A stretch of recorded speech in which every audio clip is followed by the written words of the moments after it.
Welcome to Bleach Revisited. I am Karker Gold, your host of this series in which we will be reading every single chapter of the Bleach manga, providing critical analysis of the art and the narrative, as well as personal response and discussion for how these chapters connect to the rest of the series. As usual, we will begin with reading the current chapter that we are on. This is Chapter 63, Lesson 2-3, Inner Circle Breakdown. Ah!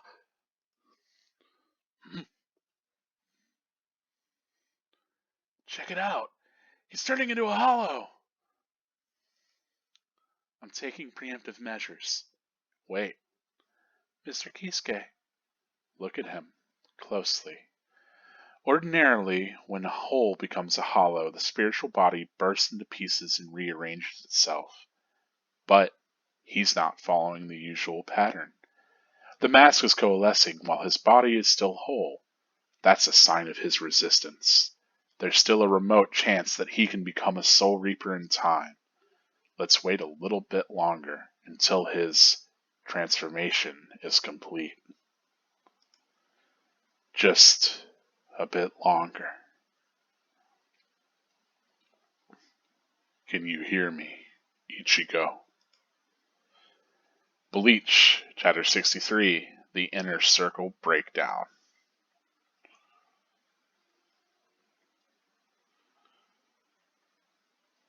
Where am I? Over here.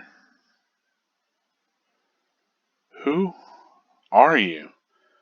Who am I? Don't you know? It's me.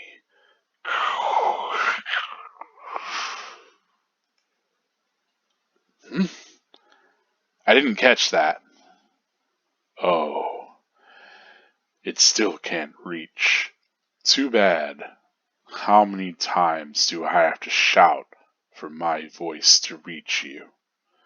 There's no one in this world that knows me better than you do. What are you talking about? Sorry, but I don't have any friends who float. Hey, how did you... How strange. How can you sit in a place like that? What? The ground's back there? Hey! Whoa! Screaming like a woman. Such composure. Very promising. Don't worry. Soul Reapers preside over all spiritual phenomena, even death. But I'm not a Soul Reaper right now. Quite true. Even these countless reishi floating in the atmosphere, just solidify them beneath your feet to check your fall. Are you deaf, man? Think back. As a Soul Reaper, you were able to unconsciously gain traction on the very air itself. Hear me. The Soul Reaper powers that Bayukuya Kaikuchiki removed from you were only those given to you by Rukia. What? Of course, that was all he was interested in. He thought once they were gone, that would be the end of you. But he was careless. He overlooked your own Soul Reaper powers. My own? Soul Reaper powers? Yes. Rukia's powers awakened your own. They lay hidden deep within your soul at the time of Bayuku Kuchiki's attack. Now, find them. If there ever was a time to find your hidden Soul Reaper powers, that time is now. This world is falling apart. See the boxes raining down about us? Your powers are in one of them. Find it. Ah, are you kidding? There are thousands of boxes. No excuses. There's no time. If you don't find the right box before this world disintegrates, you will become a hollow.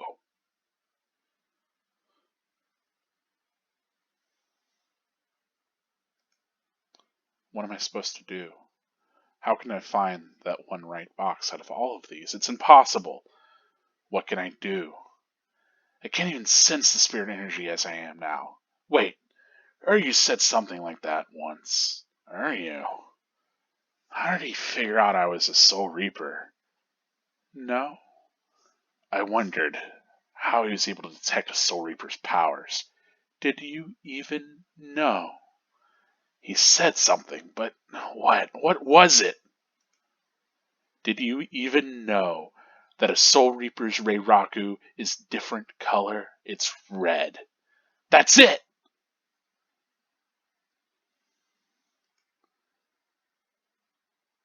It's this one! What the? A Zanpakuto's hilt?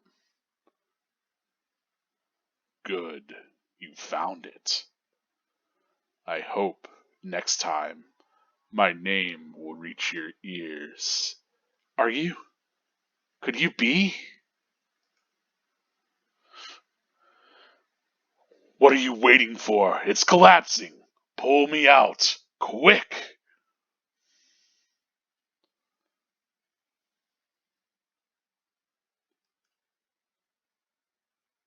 What the?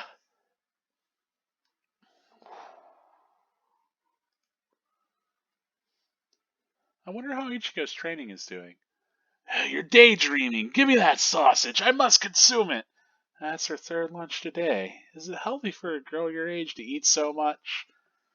And that is it for Bleach, Chapter 63. Pretty cool chapter. I am a fan of it myself.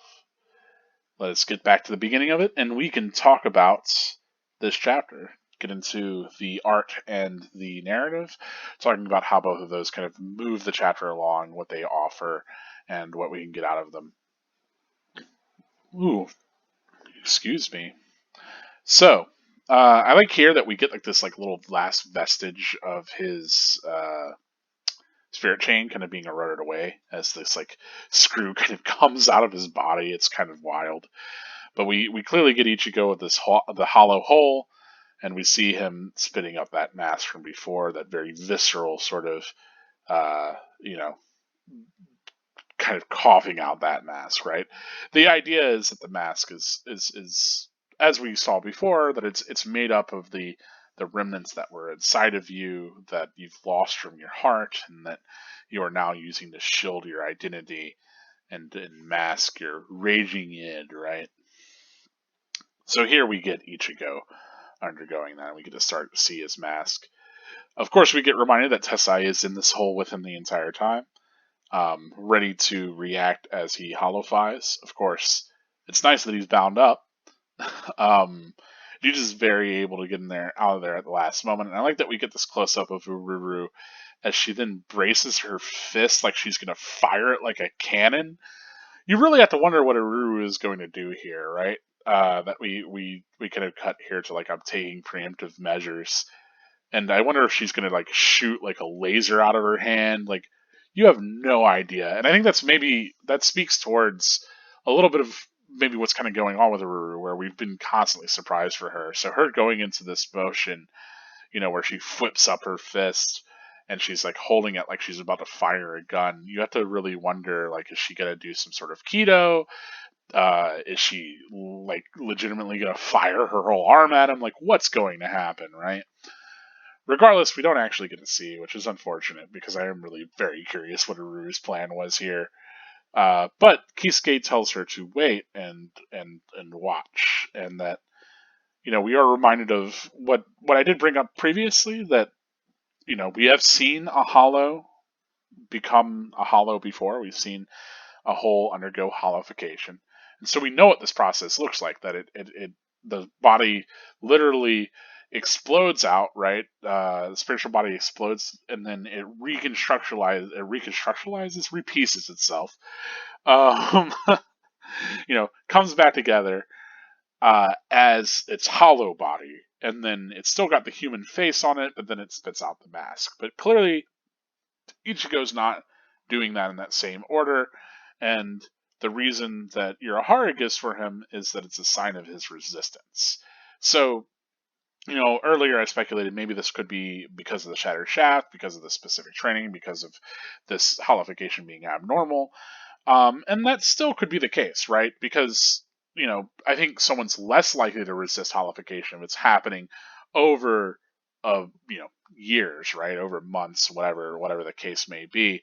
But whenever it's within such a short amount of time, it makes sense for the conscious mind to resist that instead of it being a gradual erosion of the soul like it's supposed to be.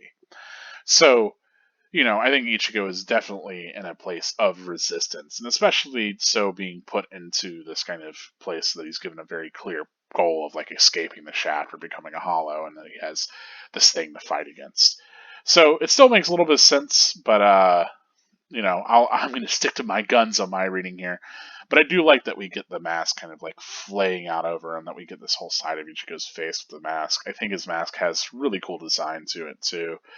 Um, and it's interesting to think about because we've seen all these hollow masks before, and we've seen how they represent maybe like these different hollows characteristics. So it's curious, like what's Ichigo's mask going to look like, right? And so I think a lot of this is Kubo kind of teasing that out by only giving us parts of it and not being fully formed, all of that. I love that we get this intense difference where Jita is typically the one we take as being aggressive, but Aruru is the one here that's going to take preemptive measures, and Jita's the one kind of falling back and being terrified of this situation. Kisuke keeps his cool, so it's a really cool telling character moment that plays out across this page, and I think it's fantastic. We really learn a lot about these, even Jita and Aruru, but Kisuke as well. And that he really trusts in this entire process. There's still a chance that Ichigo can become a Soul Reaper because he understands this holification process so intimately. And so, you have to wonder again, of course, why does Kisuke know all of this, right? Like, he's clearly got this very close connection. And, it helps that Kisuke was there and present whenever the Demi Hollow that we had before holified. So, at the very least, we know that he bore witness to that and that he would be aware of that as well.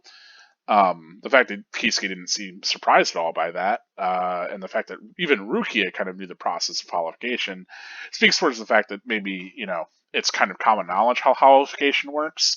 And so Kisuke maybe even knows more than the average Soul Reaper, which the average Soul Reaper already knows exactly the steps.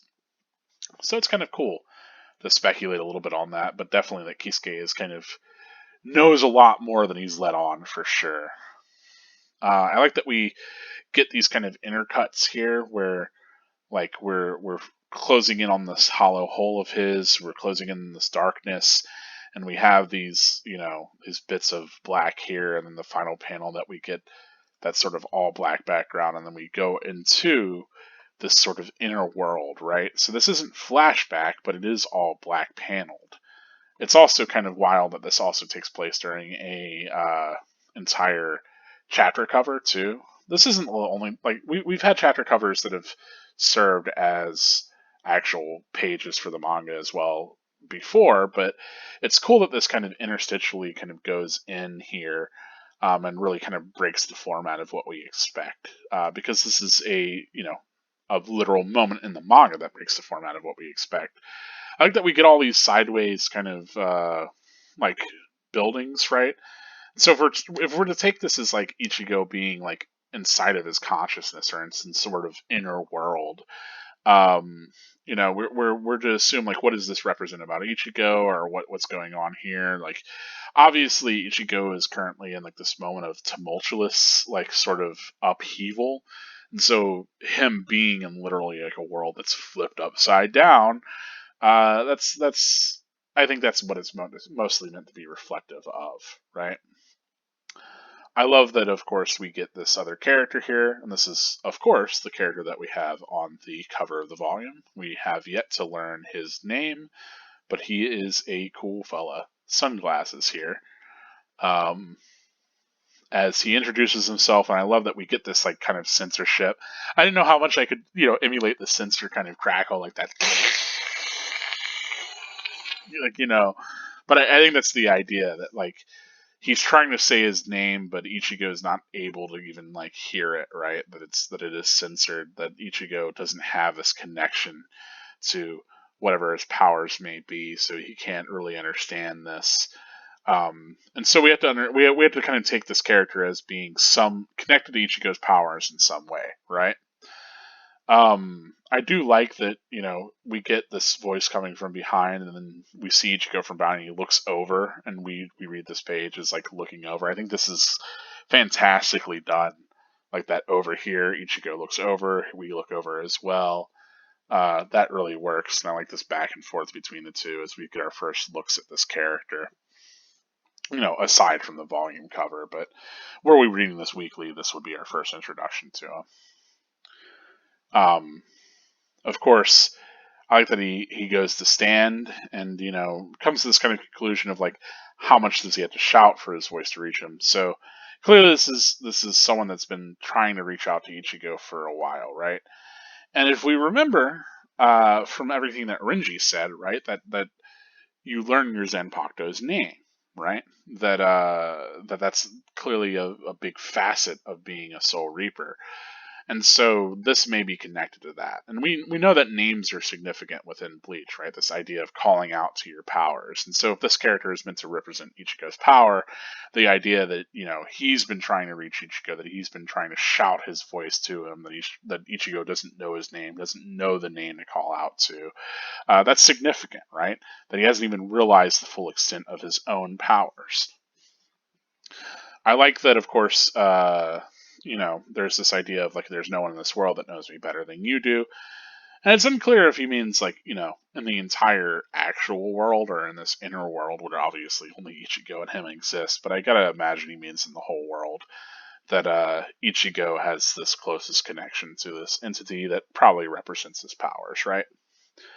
Of course, I like that there's this kind of moment where Ichigo realizes that he's not floating, but that of course it is the other way around as we get the perspective flipped on him.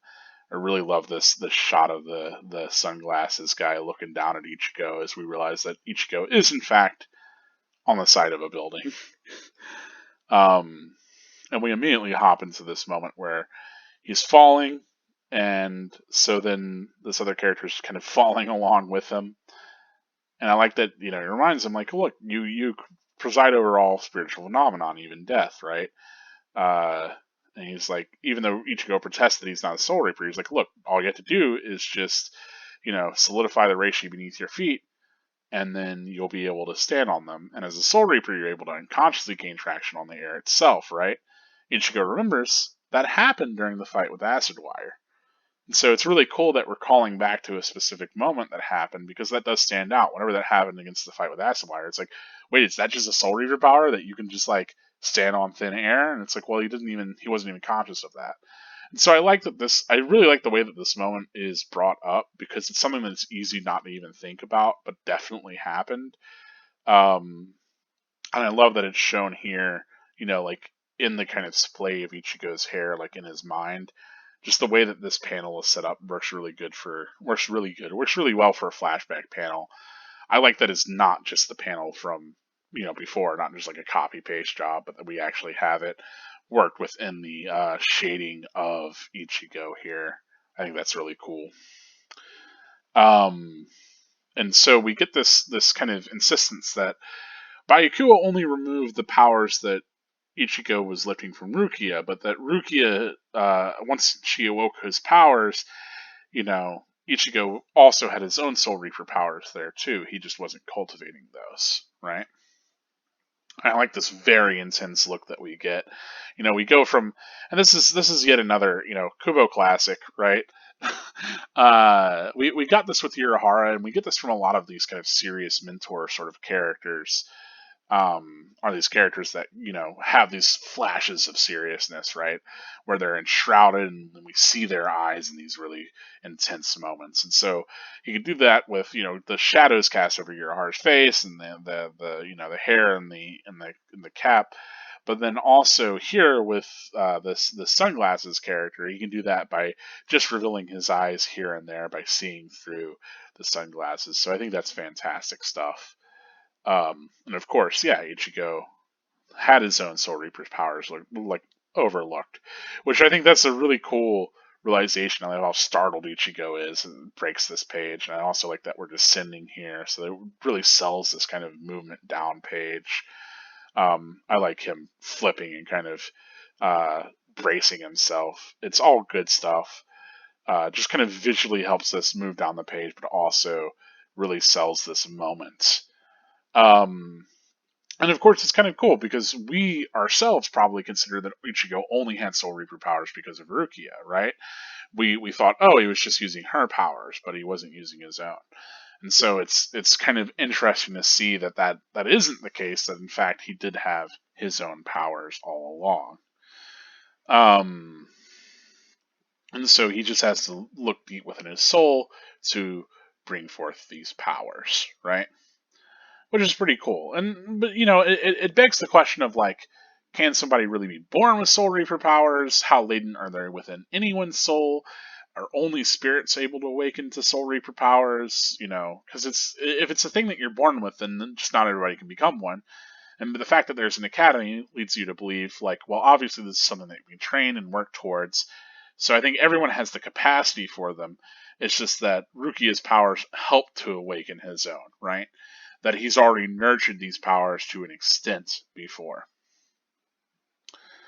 I like this moment, just the close up of the mouth and the now find them.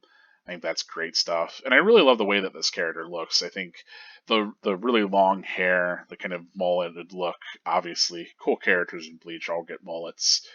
But the cool sunglasses, the beard, the kind of sharp features, this billowing cloak, two-toned here so that we can see the collar of it.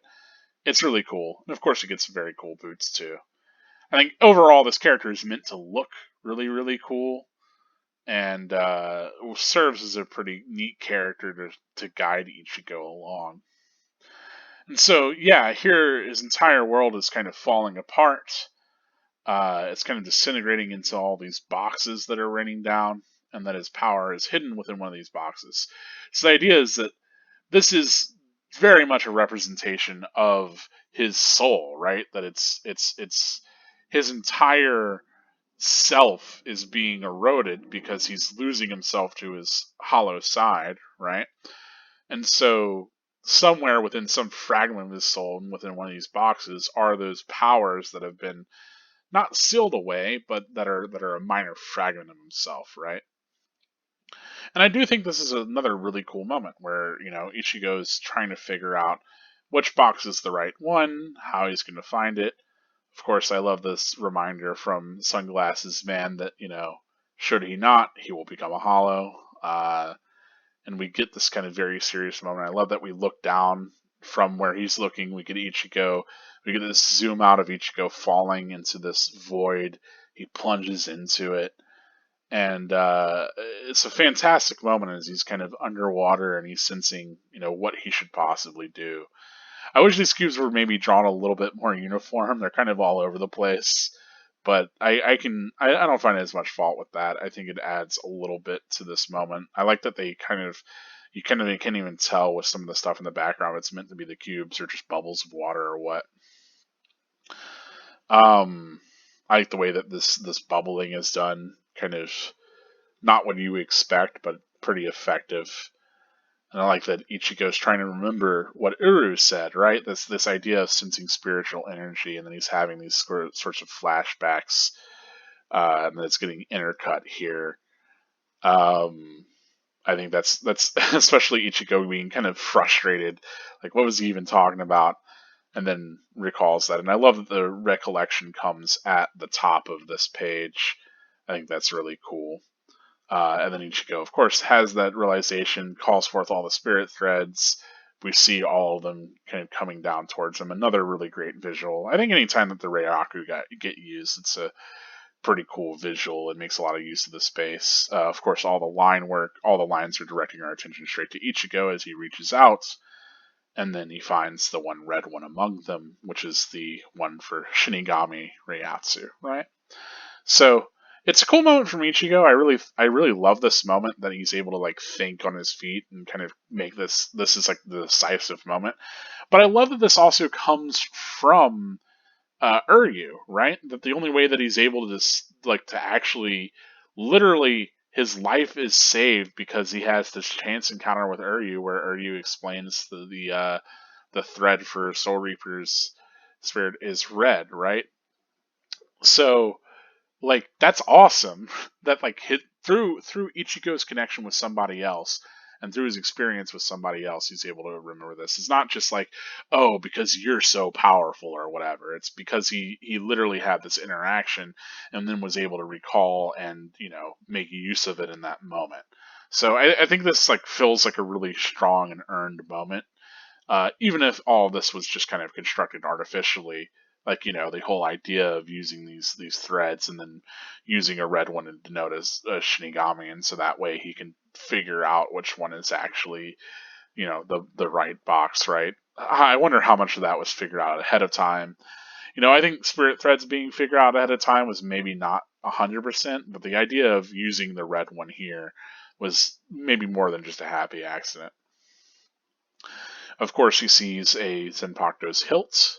It is very similar to his previous one, right? We don't get to see the actual guard on the blade, but we do get to see the end of it, which the tasseling and like this little flame certainly were indicative of Ichigo's like version of Rukia's Zanpakuto that he was using, right? That was all swollen up. So it reminds of his previous blade a little bit, or at least the embellishments that he had that made it different from Rukia's, which is kind of cool. This is like the unique parts of at least Ichigo's manifestation of that sword. I like that, of course, we get sunglasses here showing up, being like, "Hey, good, you found it," you know. And I like this kind of smug face of like, "Well, I hope next time my name reaches your ears." And Ichigo kind of comes to the realization that this could be his Zanpakuto. And, here we get what we can assume is confirmation is it's like, hey, pull me out, referring to the sword itself. What are you waiting for? This world's collapsing. You have to awaken these Shinigami powers. This is the way to do it. We just see more of Ichigo's mask as it's formed and has these kind of eye slits on both sides, as well as these two kind of dark lines that go down. The anime would have these colored red, which is kind of cool. But I like that we get a more kind of humanoid and solid mask for Ichigo. This is a really sinister looking mask, and I kind of love it. Of course, here everything's kind of going wild. Kisuke has this quick reaction, grabs Jinta and pulls him back, guards him from this huge explosion in the shaft, and we're left to wonder what has happened. And of course, so is Orihime, right? So all in all, I think another fantastic chapter. Really, really cool. Really showing off some of Kubo's strengths as a designer. I mean, like this character's notable features are all like in the face and the shoulders and the head. Like his body is literally just a big black robe. But it's a cool character nevertheless, and I think if it's meant to represent Ichigo's power, maybe does that in a pretty strong way. Um, there are moments where like the shadows and the kind of like Ichigo has been aligned with this sweeping sort of darkness. If you go back and look at the chapter cover for one of the Memories in the Rain chapters, I think there's one where it's Ichigo sitting around and there's like kind of an air like this enshrouding that looks a lot like this character's cloak, kind of all around the chapter cover. I definitely talked about it inside the spoiler section, but that's pretty spoilerific if you know you know. But I think it is nevertheless a pretty cool design. I like that those really cool windswept sort of clouds come back here too. We get to see a little bit of all of that. Um, and so it is pretty neat that that's all presented here. Strong chapter for me, honestly. I think the art is probably as good as it's ever been. We're getting to see a lot of these characters in ways that we haven't. I like that we get Ichigo in all these different positions. Like we get him falling, we get him kind of lounging, we get him in duress, we get him turning into a hollow. So it's a lot of ways that we haven't seen Ichigo, and it's a lot of Ichigo kind of finding his way and fighting his way out of literally his soul and being in peril. And that kind of conclusion is very satisfying. I like him remembering to use the spirit thread, the Reiraku. Uh, Very cool stuff.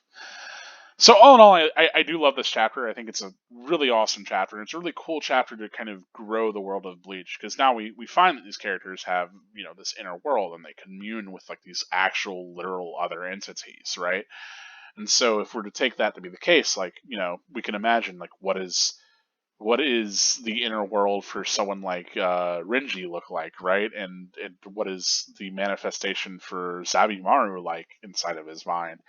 You know, it invites a lot of creative kind of thinking about these other characters. Obviously, Ichigo's our POV character, so we get to see his world.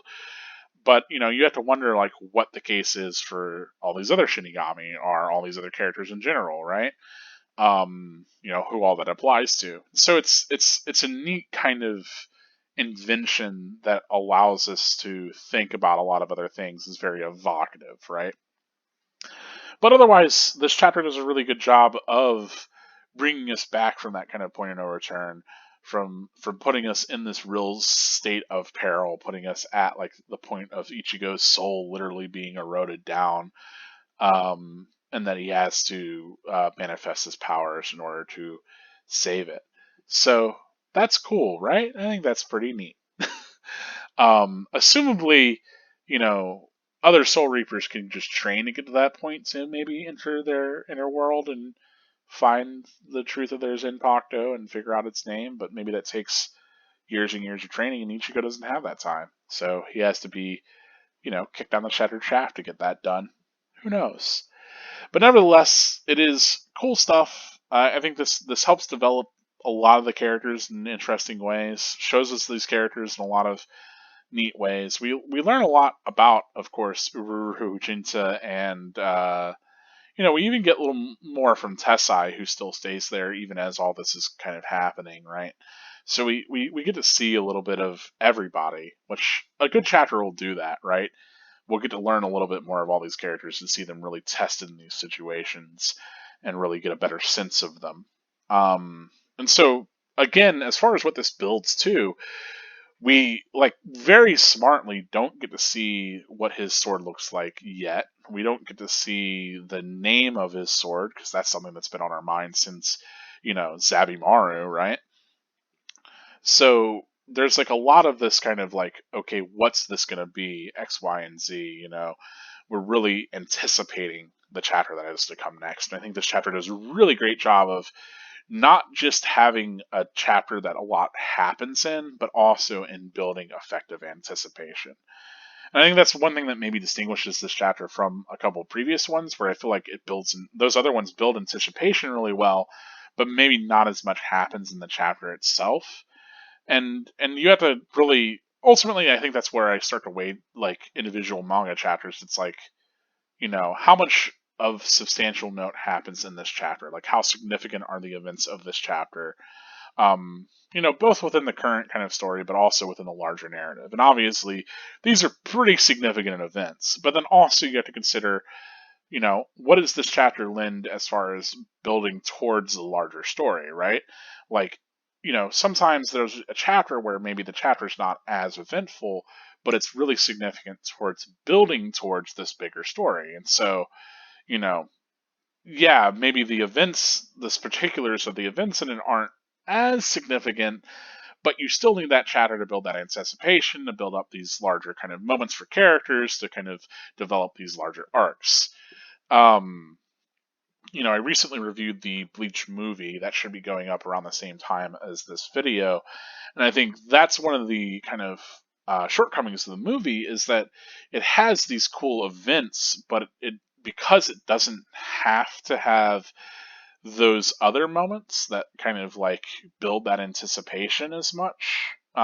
Instead, it's structured like a movie; it only needs to work within its own runtime, so on and so forth. It doesn't it misses out on a lot of that anticipatory stuff, which I think Bleach uses its anticipation to build its world and to build its characters and its themes and It's real character payoffs really well. I think that's where the movie really falls the shortest. It's the themes and the character payoffs. The characters are great and the moments are great and all of that's cool, but like those things that are built effectively through anticipation aren't quite there. Whereas in the manga, we get that because we have more time to spend with it, right? And I mean, that's just an affordance of the medium, right? In a movie, you only have, you know, an hour to 2 hours within that space to kind of work in. Whereas with a manga, you have as many chapters as you can get published, right? So there is a difference there. Regardless, all in all, fantastic chapter. I love this one. I think it does everything that a chapter should do, and has really fantastic art to boot. Um, I think the presentation of the inner world is really cool. It's not overdone, but it really works for presenting kind of an interesting sort of world for Ichigo to go into. And yeah, I think all of it kind of is effective in a way that it could be maybe even more overblown, but it doesn't need to be. And it could be less, but I'm glad that what we have is there. It's like just enough, and everything kind of flows into another thing really effectively. It all transitions into itself. That's one thing that I will say that I like a lot about this chapter is it has very clear focus. It doesn't cut away on any moments where it shouldn't, and I think that's really smart. We have a lot of these moments where there'll be a battle and then we'll cut away to kind of a gag moment, so on and so forth. But here, a lot of the attention is given to these stronger character moments and to really following Ichigo through this journey, through this chapter, and the chapter is stronger for it. And I will defend those other moments whenever they're effective and they're working, but here Kubo very smartly didn't cut away to like a gag with Cone or to the Orihime and Chad training stuff. I think keeping the focus on Ichigo, especially through this really pivotal moment in his story, is the smart move to make narratively. Anyway, that's enough about the chapter. Obviously, I'm a big fan of it, but let me know what your thoughts are on this chapter. I want to know, if you liked it, if you had any grievances with it, if you noticed anything that I didn't, or if you want to talk about something that I did, let me know in the comments below. As always, the next section I'll be talking about spoilers. There's clearly some things to talk about as far as how this connects to the rest of the manga. So let's get into it. Spoilers for this one, folks. Obviously, yes, Ichigo holofies here. There's no question about it. We know that he awakens to his hollow powers. He even goes about remanifesting later, so, we know that is the case. Whenever Uru picks up her fist here, I still am very curious what she's going to do. I assume that she's going to shoot some sort of laser. I don't think that she's going to literally rocket fist him. But, I got to figure that she has some sort of power that she's going to use. I like that there's this sense of the idea of the self fighting against it and forming the mass before the spiritual body reforming. Because if you think about what happened to the visors, that's exactly the case, right? Where they all formed their mask first, but their spiritual bodies didn't explode and reform. Excuse me. Their spiritual bodies didn't explode or burst into pieces and rearrange. And so it's kind of neat that Kisuke, because he's witnessed this holification before, because we have this very clear moment in Turn Back the Pendulum, I like that resonates here, and that it makes sense for Kisuke to be very aware of what the pattern here is. And I think that's the whole point, is that Kisuke wanted to bring about this pattern specifically to try to not just awaken Ichigo's Shinigami powers, but definitely instill him with hollow powers as well. That pleading of just a bit longer is because he trusts that Ichigo will be able to stabilize. And ultimately the idea is, right, soul suicide, right? That your body might have too much to really, like, your spiritual body won't be able to handle all the Reiatsu that's inside of it. Especially that balance of, hollow Reiatsu along with everything else, and it'll explode, right? And so I think up to this point, we've gotten a lot of Kisuke making sure that Ichigo won't undergo soul suicide.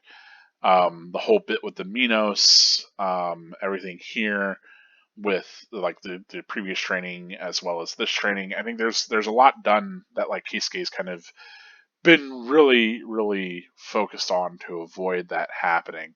Because typically that's what you would use the Hogekyo for, right? To avoid the moment of soul suicide, to imbue the spirit with the capacity for that. At least that's what I assume the way that works. Anyway, we cut into Ichigo's inner world, of course, and here is Old Man Zangetsu. As we know, is Yuhabak. I like so like obviously the clear like thing is you're supposed to think this is Zangetsu, right? And you're supposed to assume that what he's saying here is Zangetsu, but clearly it is his manifestation of his Quincy powers, and it is Yuhabak, right? So like who am I? Don't you know? It's me, Yuha Bach. I wonder if he's trying to say Zangetsu here at all, and Ichigo can't hear Zangetsu, or if he can't hear Yuha Bach because Yuha like literally can't convey to him his name. I don't know. Let me know if you think that he's saying Zangetsu here, and Ichigo just literally can't, perceive Zangetsu's name, or if he's actually speaking his actual name as the son of the Soul King, as Yuhabak, and Ichigo's unable to hear it for other reasons, right? I wonder because there is certainly this thing where Ichigo conflates his Quincy powers with his Shinigami powers, right, and interprets this to be Zangetsu, and I mean that's the big twist. So I like that it's kind of consistently written that we never get the fact that this is Zangetsu, that in fact Shirosaki or Whites or whatever you want to call him, that he's like I'm Zangetsu because he actually is. I think that's a really cool kind of turnaround. But it's neat to see that from the beginning here, and I think there are some moments that I will point out that speak towards Ichigo being a Quincy even this early. Um, this idea of like how many times do I have to shout for my voice to reach you? It can't reach you. The idea of Ichigo being out of Yuhabak's reach is interesting. Obviously, he was able to kill these Quincy, right? But he didn't kill Ichigo whenever he took his powers back. So, clearly, I think the idea of Ichigo being very special and being unique to Yuhabak is important for the narrative, obviously, in the Thousand Year Blood War, but it makes sense here too if we read this as this being kind of a Quincy power, right? The idea of no one in this world knows me better than you do, that fits Zangetsu a little bit more. So it's like I'm really wondering here, how much you have to wonder how much of this is Kubo aware of what he's doing or not, or if it just kind of prettily following into these trends. I like to read it as him being aware. At the very least, I like to read this as like being consistent because I think you can certainly read it that way. But nevertheless, it is pretty cool. I love that we get this inversion that we have Yuha as like the one that kind of perceives things in the way that he does and has kind of control over the world. We get a little sense of maybe the Almighty there, even, right? Um, there's this reminder that Soul Reapers preside over spiritual phenomenon and even death. But then he mentions this, right? As he draws all of the Reishi into his hand, he's like, just solidify them underneath your feet. But that's not what Soul Reapers do, as far as I'm aware. That's like I'm not exactly 100% on how Shunpo works, but the idea of solidifying Reishi, of manipulating Reishi, that's what a Quincy does. Like Quincy are the ones that manipulate Reishi, and so it's kind of interesting to think about if even this is meant to be kind of like a Quincy power, or if this is actually something a Soul Reaper can even do. Um, Obviously, he was able, as a Soul Reaper, to unconsciously gain traction on the air itself. You have to wonder if that was a Quincy power as well. Obviously, Soul Reapers can like stand on the air and run around, but Is that because they're, able to solidify the reishi underneath them, or is that some other kind of technique? Um, there's this whole idea that Baiku only removed the powers given to him by Rukia, and obviously with his soul sheet sleep and all of that shattered, I think it was just like, obviously everything is removed. He would lose those powers that weren't inherent to him, but because Rukia's powers helped him cultivate his own, it's all dandy. Um, Obviously, Yuha needs him to awaken his Soul Reaper powers because otherwise Ichigo won't be able to continue here because he will holofy otherwise. So it makes sense. And so I wonder how much of this is like deception, right? Like oh, I'm gonna pretend like I am Zangetsu or not. I don't know. Of course, the idea of the world falling apart and that threatening his existence and his connection to Ichigo is pretty significant. So it makes sense that he wants to help Ichigo in this, right? So I like that he kind of explains all the mechanics of this inner world. Um, Whereas White is nowhere to be found, of course, or actual Zangetsu, because Ichigo hasn't even drawn him yet. Kind of neat. Neat to think about, right? Nevertheless, I like that here, we get him wincing as he says he'll become a hollow. The idea of Ichigo becoming a hollow, even that being enough to kind of bother Zen, or not even Zangetsu, Yuhabak, old man Zangetsu. Uh, of course, the idea of him using the Reiraku again, I think the reason why, even though that is supposedly something that Shinigami can do, the idea that it's something that he remembers Ishida doing and Ishida uses it, and like it's very clearly tied to Ishida there, and then he uses it here. Again, I can't help but feel like it's more like a Quincy technique in nature than a Shinigami one. Even though I guess Rukia says that Shinigami can do it, we never see a Shinigami doing it. The fact that we only ever see that coming from Ishida, I think, is significant. Of course, he does pull his Shinigami powers, but this is where he, after he pulls those powers, it's whenever he starts to be able to perceive Shirosaki, right? Or the actual Zangetsu. And I like that here, he says, good, you found it. He's not like, good, you found me, right? So I do like that, and that, I hope next time my name will reach your ears. And then as the world's collapsing, he's like, "What are you waiting for? It's collapsing. Pull me out, quick!"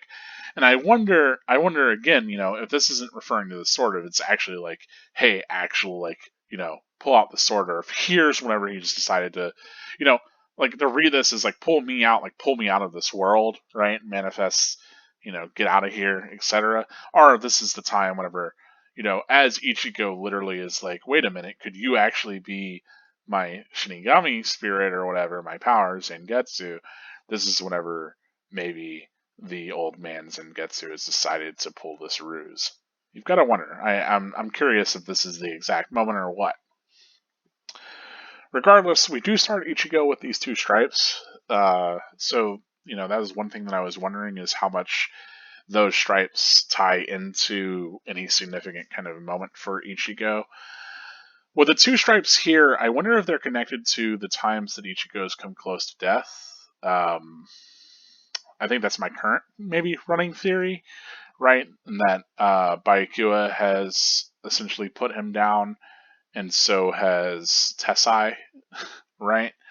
That the two of them have more or less killed Ichigo, and maybe the stripes are tied to each time that he basically dies, but I'm not sure. Like whenever he has these really really close scrapes to death, because he starts with two. Yeah. I might interpret it as like those horns of White, right? Because he certainly has those cool horns, and they kind of curve in the same way. But we know that he does get horns of his own later anyway. So I don't know. What do you interpret the stripes? Do they represent anything, or are they just there because they're cool? Regardless, ultimately, I love that we we get Haruru kind of hiding behind Kisuke, and then Kisuke kind of pulls Jinta back and protects him. I think that's a cool moment as we get this huge explosion. Rip Tessai, I guess. He'll be okay. I like her having little octopus hot dogs. It's cute. Any for how. That's it for this Bleach chapter. Obviously, a lot of connections to Old Man Zangetsu. We're starting to get him as a character, so we're starting to kind of speculate on his role throughout. Because there is that idea, right, that this all along has been Yuhabak's powers within Ichigo. That's been his like manifestation of his Quincy powers, his connection to Yuhabak. And so that's one of the things that I'm kind of interested in is whenever rereading through all of Bleach is really reading that connection into it and seeing how much of that's really there. I think so far this chapter kind of passes that test where you can definitely read it as him sort of speaking to Ichigo as Yuhabak, and then kind of having this realization that he can maybe pretend to be Zangetsu. I'm not so sure. But we'll have to see whenever the other moments come up.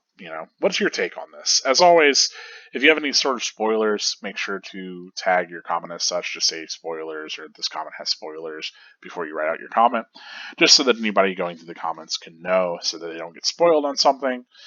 Last thing I would want to do for this series that celebrates Bleach is to really spoil these kind of really huge, cool moments for somebody who is reading this for the first time.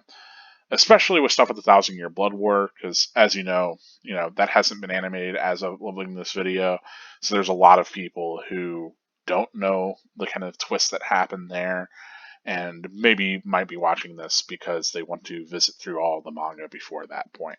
Who knows?